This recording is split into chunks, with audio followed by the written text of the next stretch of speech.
The secret to rising up early. In order to rise up early, one must go to bed early. If you cannot overcome the habit of going to bed late, you cannot rise up early.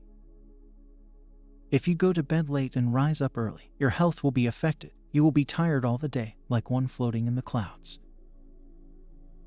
Therefore, all those who desire to rise up early must overcome human affairs and attachments and go to bed early at all cost. One can set the time for going to bed at 9 or 10 o'clock at night. But the matter of rising up early should begin tomorrow. Do not wait until next week to begin. If you wait until next week, you will never begin. Different people need different amounts of sleep. Some have said that on the average a person needs 6 hours of sleep. Others say that he needs 8 hours. There can be much controversy concerning this matter. Recently, an article in the newspaper said that those under 28 years of age should sleep 9 hours, but ordinarily the need is 8 hours. If one goes to bed at 10, he can rise up at 6. If one goes to bed at 9, he can rise up at 5. I cannot make a decision for you. You have to decide for yourself before God.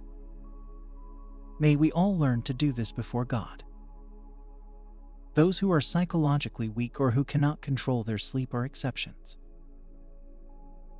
As for the rest of us, we should find the number of hours of sleep that we need and start this practice tomorrow.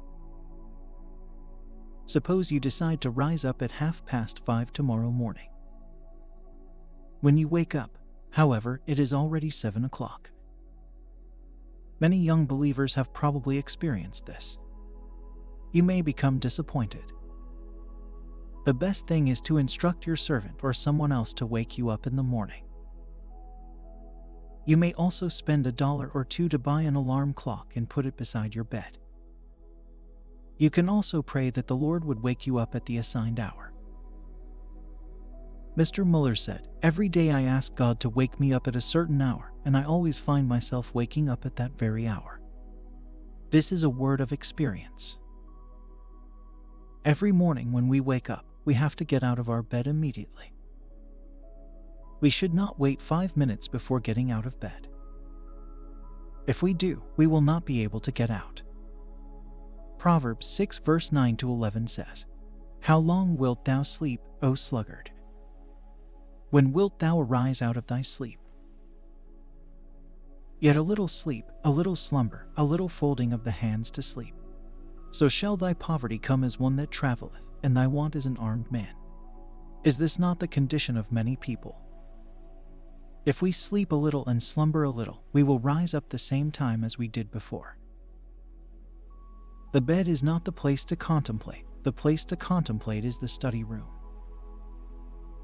The bed is not the place to read books. The place to read is the reading room. The bed is not the place to plan our business. The place to plan our business is the office. Proverbs 26:14 says, "As the door turneth upon his hinges, so doth the slothful upon his bed." No matter how much the door turns, it cannot move away from the hinges. The same is true with a slothful person on his bed. May the Lord be gracious to us so that we will not be slothful, turning around on the bed all the time yet never being able to get out.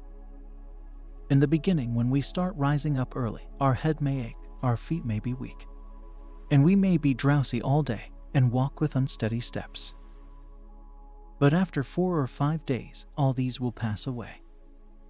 But we should not think that we are strong. After a few days, we will find that we cannot make it, and we will realize that we are very vulnerable in the matter of sleep. As men of God, we often do not persevere in many things.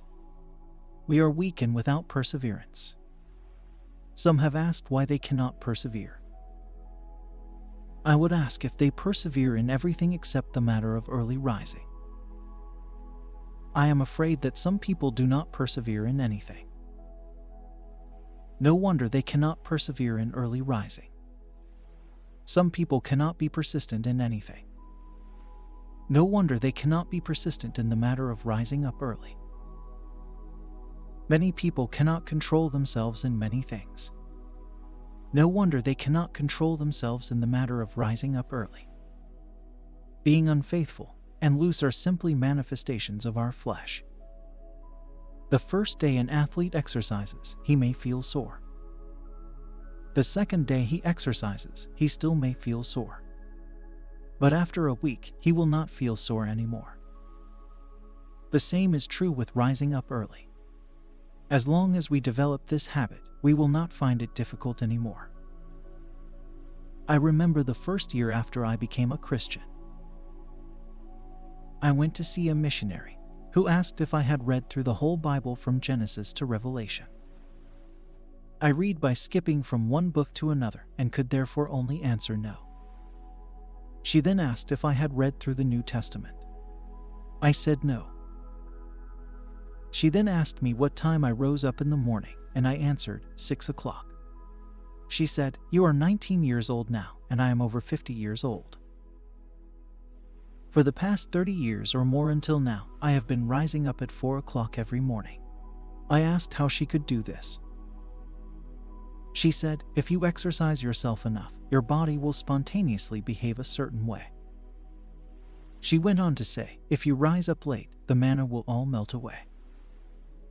Mr. Muller also benefited greatly during his life by rising up early. Once he traveled to another place and lived in a brother's home. He rose at 6 o'clock, but the other brother rose earlier than he did. He wondered and asked why the other brother would rise so early. The brother answered, "The book of Leviticus says that one cannot offer the dung of the sacrifices on the altar.